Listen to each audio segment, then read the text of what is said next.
Hello friends, welcome to Shimpi and mummy's kitchen. আজকে আমি তোমাদের সঙ্গে দারুণ মজার একটা রেসিপি শেয়ার করব। এই রেসিপিটা কিন্তু বাচ্চাদের অসম্ভব পছন্দের একটা রেসিপি এবং বড়রাও অনেক বেশি পছন্দ করবে। আজকে আমি বানাচ্ছি মালাই কেক। কেক আমরা সবাই খেয়েছি, কিন্তু এই মালাই কেকের টেস্ট কিন্তু অসাধারণ। এভাবে করে তোমরা খুব সহজে বানিয়ে নিতে পারবে। আর এই কেকটা তৈরি করতে কিন্তু কোনো রকম ক্রিম বানানোর ঝামেলা নেই। ক্রিম ছাড়াই কিন্তু সুন্দরভাবে এই মজাদার কেকটা তোমরা ঘরে বানিয়ে নিতে পারবে আর খুব সহজেও তৈরি হয়ে যাবে। খুব বেশি ঝামেলা নেই এর জন্য। তো চলো আর বেশি কথা না বলে রেসিপিটা শুরু করা যাক। সবার প্রথমে একটা মিক্সির জার নিয়েছি, এর মধ্যে হাফ কাপ পরিমাণ আমি দিয়েছি সুজি। যে কোনো সুজি তোমরা এখানে কিন্তু অ্যাড করতে পারবে। সঙ্গে হাফ কাপ পরিমাণ আমি দিয়ে দিলাম চিনি। এর সঙ্গে আমি 3 চামচ পরিমাণ দিয়ে দিচ্ছি গুঁড়ো দুধ। দিয়ে এটাকে এবার আমি খুব সুন্দরভাবে ব্লেন্ড করে নিচ্ছি। সব কিছুকে একসঙ্গে গুঁড়ো করে নেওয়া হয়ে গেছে। দেখো আমি তোমাদেরকে দেখাচ্ছি, গুঁড়োটাও কিন্তু কত সুন্দর প্লেন হয়েছে। এভাবে প্লেন করেই কিন্তু গুঁড়োটা করে নিতে হবে। এবার এখানে আমি নিয়েছি একটা বাটি, এর মধ্যে হাফ কাপ পরিমাণ আমি নিয়েছি টক দই। টক দইটা কিন্তু একদম ফ্রেশ হতে হবে, টক থাকলে কিন্তু কেকের টেস্টটা একদম খারাপ হয়ে যাবে। ফ্রেশ টক দই কিন্তু এখানে ইউজ করবে। সঙ্গে 3 চামচ পরিমাণ দিয়েছি রিফাইন অয়েল। তোমরা চাইলে এর মধ্যে মেল্টেড বাটারও ইউজ করতে পারো, তবে রিফাইন অয়েল দিয়েও কিন্তু বেশ ভালো টেস্ট আসে। তাই রিফাইন অয়েল দিয়ে দইটাকে খুব ভালো করে ফেটিয়ে নিচ্ছি, একদম স্মুথ করে ফেটিয়ে নিতে হবে। দেখো দই ফেটানো হয়ে গেছে। এবার এর মধ্যে আমি গুঁড়ো করে রাখা সুজির যে মিশ্রণটা রেখেছি সেটা অল্প অল্প করে দিয়ে ভালো করে মিশিয়ে নিচ্ছি। পুরোটা কিন্তু একসঙ্গে অ্যাড করা যাবে না, অল্প অল্প করে দিয়ে এটাকে মিশিয়ে নিতে হবে। আমি দুইবারে অ্যাড করেছি। সঙ্গে 1 চামচ পরিমাণ দিয়েছি বেকিং পাউডার, হাফ চামচ দিয়েছি বেকিং সোডা।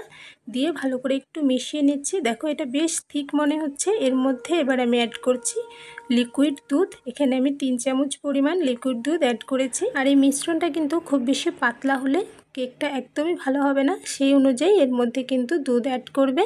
এবার এটাকে ভালো করে আমি মিশিয়ে নিয়েছি। আমার একটু পাতলা মনে হচ্ছিল, তাই এর মধ্যে আমি 2 চামচ পরিমাণ দিয়ে দিলাম ময়দা।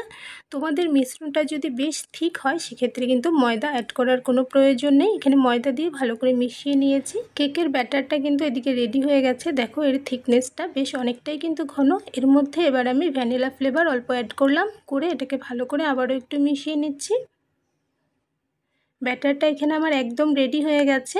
এবার আমি এটাকে মোল্ডে ঢেলে নেব। এখানে আমি আগের থেকে একটা মোল্ড রেডি করে রেখেছিলাম স্কোয়ার শেপে। তোমরা যে কোনো শেপের মোল্ড নিতে পারো, অথবা যদি মোল্ড না থাকে যে কোনো বাটিতেও কিন্তু এটা কেকটা বেক করতে পারবে।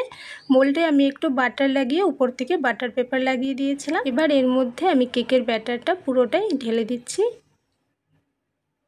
পুরোটা ব্যাটার ঢেলে এই কেকের মোল্ডটাকে আমি কয়েকবার ট্যাপ করে নিচ্ছি, যাতে করে এর মধ্যে এয়ার বাবলসগুলো আর না থাকে।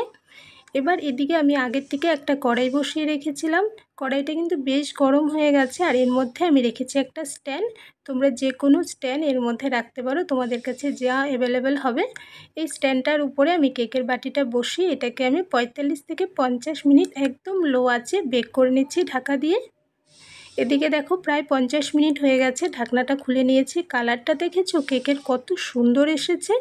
এদিকে আমি একটা নিয়েছি টুথপিক, টুথপিকটা দিয়ে চেক করে নিচ্ছি। দেখো টুথপিকটা কেকের মাঝখানে আমি ঢুকিয়ে দিয়েছি, আর এর মধ্যে কিন্তু কোনো রকম ব্যাটার লাগেনি, একদম ক্লিন বের হয়েছে। তার মানে কেকটা একদম রেডি।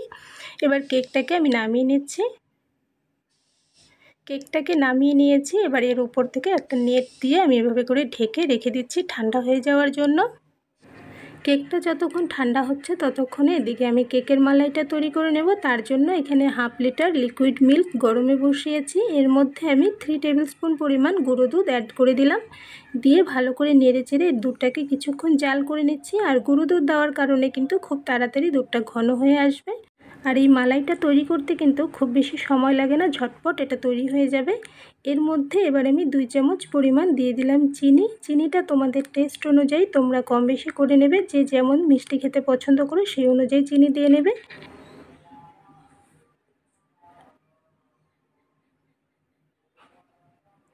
দুধটা কিন্তু এদিকে আমার ফুটিয়ে নেওয়া হয়ে গেছে। আমি 5 মিনিটের মতো দুধটাকে ফুটিয়ে নিয়েছি, বেশ ঘন হয়ে গেছে। এটাকে নামিয়ে ঠান্ডা করে নিচ্ছি। এদিকে দেখো কেকটাও কিন্তু ঠান্ডা হয়ে গেছে। আমি নেটটা সরিয়ে নিলাম, উপর থেকে একটা ছোট থালা এর মধ্যে দিয়ে দিয়েছি।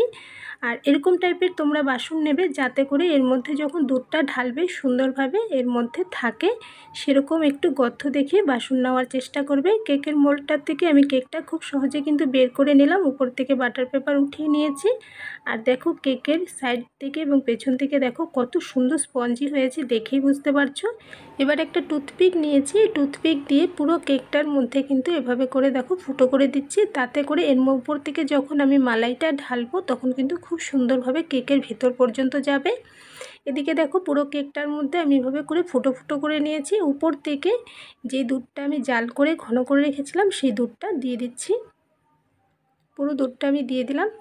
উপর থেকে আমি দিয়ে দিচ্ছি কিছু পেস্তা, এভাবে করে গ্রেট করে উপর থেকে ছড়িয়ে দিচ্ছি। তোমরা চাইলে আগের থেকে গ্রেট করে নিয়ে উপর থেকে ছড়িয়ে নিতে পারো। আর এখানে তোমরা পছন্দ মতো তোমরা যেভাবে চাও সেভাবে কিন্তু এটাকে ডেকোরেট করতে পারো।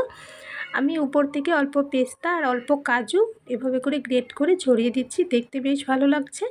সঙ্গে উপর থেকে আমি অল্প ড্রাই গোলাপের পাপড়ি আমার ঘরে অ্যাভেলেবেল ছিল দিয়ে দিলাম। তোমাদের কাছে যদি থাকে সেক্ষেত্রে তোমরা দিতে পারো। এদিকে কিন্তু মালাই কেক আমার একদম রেডি হয়ে গেছে। দেখো দেখতে কত সুন্দর হয়েছে, দেখেই মুখে জল চলে আসছে। এভাবে করে বানিয়ে নিলে যে কেউ কিন্তু খুব বেশি পছন্দ করবে। কেকটাকে আমি এভাবে করে 2 ঘন্টার জন্য রেখে দিয়েছিলাম। এবার কেকটা আমি আবারও নিয়ে নিয়েছি, উপর থেকে অল্প মালাই ছড়িয়ে দিচ্ছি। বেশ কিন্তু ভালো লাগছে দেখতে। এই কেকটা কিন্তু অসম্ভব মজার হয় খেতে। আর এই কেকের রেসিপিটা তোমাদের কাছে কেমন লাগলো অবশ্যই কমেন্টস করে জানিও। ভালো লাগলে লাইক করো, শেয়ার করো। আর আমার চ্যানেলে যদি নতুন হয়ে থাকো তাহলে আমার চ্যানেলটাকে প্লিজ সাবস্ক্রাইব করে নিও। সাবস্ক্রাইব করে পাশে থাকা বেল আইকনে অল বাটনসে প্রেস করে দেবে, তাহলে আমার চ্যানেলে আপলোড করে যে কোনো নতুন ভিডিও নোটিফিকেশন তোমরা সবার প্রথমে পেয়ে যাবে। মালাই কেক এদিকে কিন্তু আমার একদম রেডি হয়ে গেছে। একটা টুকরো কেটে তোমাদেরকে দেখাচ্ছি, দেখো কত সুন্দর হয়েছে। এভাবে করে বানিয়ে দিলে কিন্তু সবাই অনেক বেশি পছন্দ করবে। তোমরা অবশ্যই বানিয়ে দেখো। আর এরকমই আরও একটা রেসিপি নিয়ে আবারও দেখা হবে। তাহলে আজকের জন্য বাই বাই।